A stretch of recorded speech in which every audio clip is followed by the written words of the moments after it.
Olá, eu sou Cláudio Dias Batista, esse é o Debate Jurídico.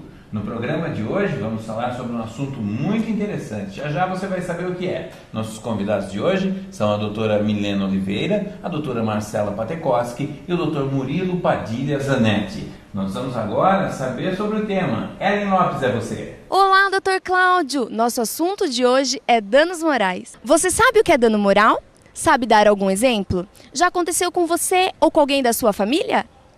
Meu nome é Gisele Cristina. Eu paguei uma parcela atrasada um dia, mês passado. Aí, no segundo mês que eu fui pagar, eu paguei o dobro dos juros, só por causa de mais um dia atrasado, um dia a mais dos juros. Eu gostaria de estar falando que eu tenho uma conta no banco e eles pegaram e agora por causa dos juros, eles estão cobrando juros muito mais altos da minha dívida. E eu gostaria de saber por que desses juros, tudo, que eu acho muito abusivo, porque minha dívida estava em 1.600, agora já está mais de R$2.000. Então, eu tive um problema na Sorocred e tentei fazer a negociação justamente quando estava o pessoal fazendo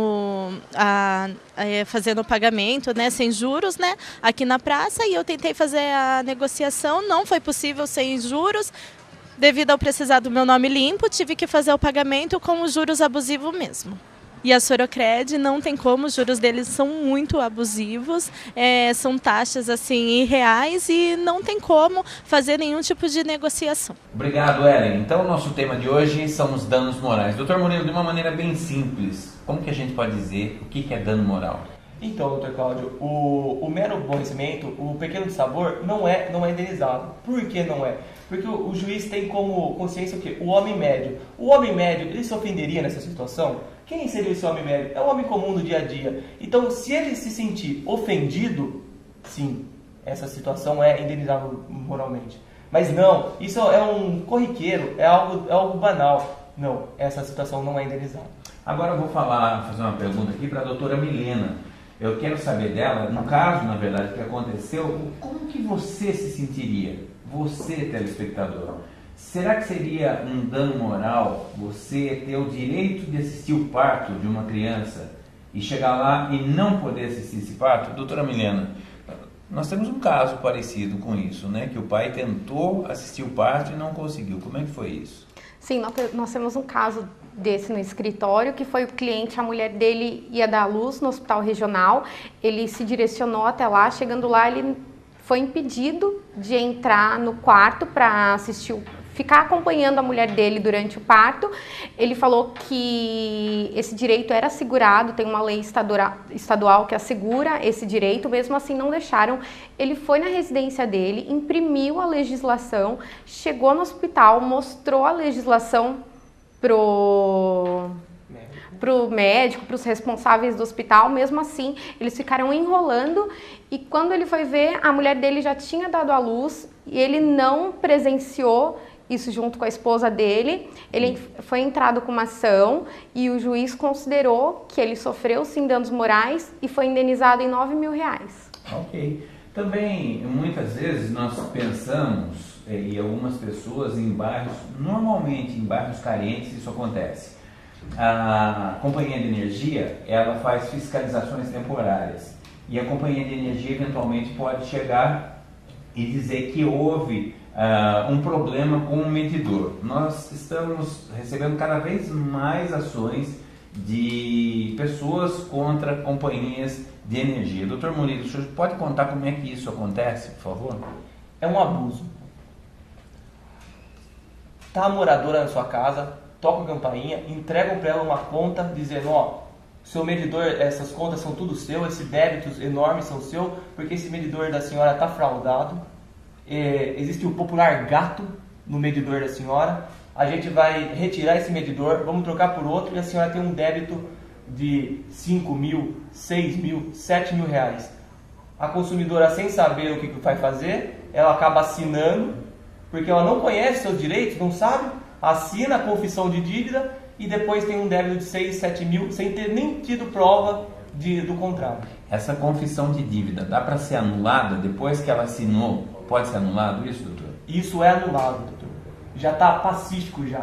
Não pode ela chegar, a operadora de energia chegar na sua casa, fazer essa troca do medidor enfiar em você essa dívida sem que antes faça uma perícia no equipamento. Quer dizer então que o relógio lá de energia, ele tem que ser primeiro mandado para a perícia dizer, olha, esse relógio está com problema, é isso? Isso, não pode acontecer a empresa falar um valor e você não ter nem a prova ou algum meio. A justiça agasalha você. Se aconteceu isso com você, você tem direito à indenização. Ok, muitas ações por danos morais agora contra as companhias de energia. Até é engraçado, viu? Para quem vive nesse meio, as companhias não querem fazer acordo nenhum com relação aos danos morais. E no final das contas, elas estão sendo cada vez mais condenadas porque os juízes entendem. E o grande problema, a grande preocupação que a gente tem como advogado é que são normalmente pessoas simples que são vítimas desse tipo de ação das companhias de energia. Em casas ricas, casas grandes, eu não vi nenhuma até agora, já faz 20 anos que eu advogo, nunca vi uma casa rica trazer uma conta que foi feita assim, mas em bairros pobres isso está acontecendo demais. Bom, uma outra questão que também é a falha de prestação de serviços pode acontecer quando você contrata uma festa de casamento. Quem já não contratou fotógrafo, quem não contratou o buffet, quem não contratou serviço de vídeo? Doutora Marcela Patekoski, como que é isso? Como que é o dano moral que surge durante o casamento? A festa, às vezes, mais importante da vida da pessoa. Pois é. A falha desse tipo de serviço geralmente é fatal, né? Porque a ocasião acontece uma vez, supostamente, né? Uma vez na vida daquela pessoa. Então, ela tem toda a expectativa aplicada naquele profissional e, no fim das contas, acaba não recebendo o que contratou. Então, o dano moral também é característico dessa situação. Acontece do fotógrafo faltar, por exemplo. Isso, tem casos conhecidos. Acontece a produtora de vídeo que você contratou, erra lá o dia do agendamento e acaba colocando um dia diferente e não vai no seu casamento. Ou até mesmo não entrega a mídia, né, o equipamento que prometeu, né, que contratou, então a pessoa acaba ficando sem esse registro. Tem um caso que a gente conhece desse, né, de chegar o vídeo, demorar para chegar. Isso, e muitas vezes demora para chegar e quando chega a pessoa acha ruim a imagem, não gosta da qualidade do vídeo. Então, são casos delicados que acabam sendo indenizados também. Ok, vamos falar um pouquinho sobre cobrança indevida pelas empresas prestadoras de canal de televisão. É isso mesmo, você contrata lá um canal de televisão a cabo, né, e não recebe aquilo que é necessário. Doutora Milena, tem algum caso para contar para a gente disso aí? Sim, tem um cliente até recente do escritório que ele estava sapeando a televisão e quando ele vê tinha um canal com imagens adultas no canal que ele não tinha solicitado. Ele ligou na companhia por diversas vezes falando do que aconteceu e mesmo assim na fatura seguinte a companhia cobrou esse serviço que ele não contratou. Olha, por falar em canal adulto, tem um caso que aconteceu aqui, passou pelo escritório alguns anos atrás. O nosso cliente, ele preocupado com a programação ruim das emissoras de televisão, o que esse cliente fez? Ele foi até São Paulo e comprou vários vídeos de desenhos animados, comprou Cocoricó, comprou os vídeos da Disney, enfim, montou lá uma videoteca para a criançada dele na época da fita VHS. Tudo bem, aconteceu o que logo depois disso? Ele deixou lá os vídeos para as crianças usarem. Um dia ele chega em casa, tarde da noite, 7 horas da noite, já depois de cansado do trabalho, e entra na sala, está passando um filme pornográfico, e a criançada lá assistindo um filme pornográfico, né? O que aconteceu na realidade? Na época da fita de vídeo, algumas produtoras, elas gravavam também filmes pornográficos, e nem todos os filmes eram comercializados. Essas fitas voltavam de novo para ser gravado em cima delas. A fita do Cocoricó era menor do que a gravação do filme pornográfico. O que aconteceu? Acabou o Cocoricó, começou o filme pornográfico numa das fitas. Quer dizer, a pessoa gastou dinheiro, comprou um produto diferenciado para os filhos não terem problemas, e o que gerou? Gerou justamente o dano moral, aquele dano causado nas crianças dele. É claro, a justiça foi firme e sentenciou de uma maneira bastante dura nesse caso. Vamos falar de outro assunto agora. Nós vamos falar um pouco sobre extravio de bagagem. Como é que é esse negócio, extravio de bagagem, doutora Milena?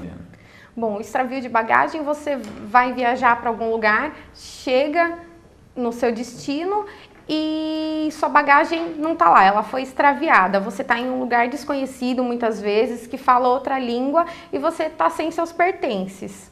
Olha, essa situação, muita gente que viajou já passou por ela. E tem gente que acha que não dá dano moral. Por exemplo, 2 horas depois ligaram para você no hotel e falaram para você localizando nossa bagagem. Olha, para a bagagem estar lá no momento do desembarque. Se não estiver lá, já gerou o dano moral. Dr. Murilo Padilha Zanetti, o senhor conhece algum caso? Eu tenho um caso interessante, aconteceu até com uma pessoa próxima de mim.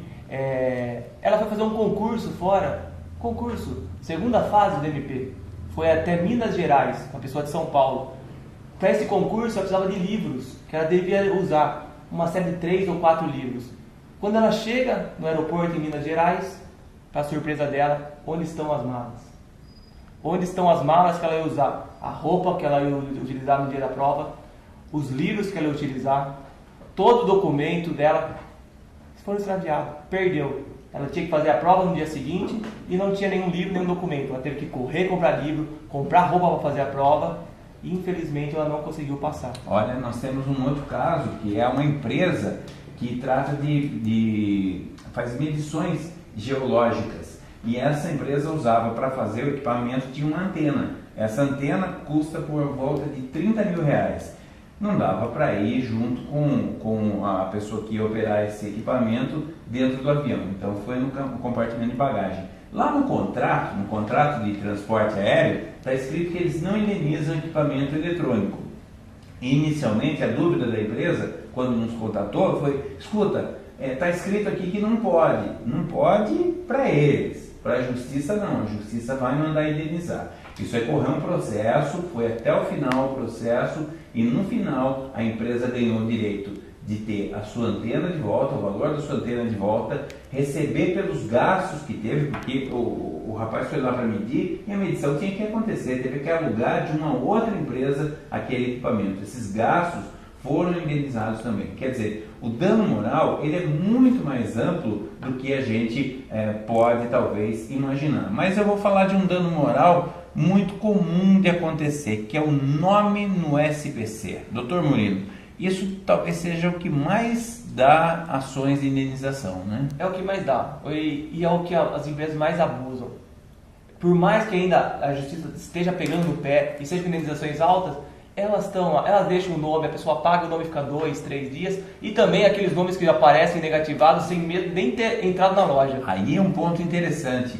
Olha só, existe uma empresa chamada Atlântico Fundo de Investimento, outra chamada Ativos S.A. O que tem de gente, tem casos aqui no escritório, que tem de gente que teve seu nome negativado por essas empresas sem sequer ter assinado um contrato? Não é verdade isso, doutor? Não, é uma situação totalmente abusiva. A pessoa chega a fazer uma compra, quando vai ver, seu crédito está limitado por causa que você está com o nome restrito. Por quem? Pelo Atlântico.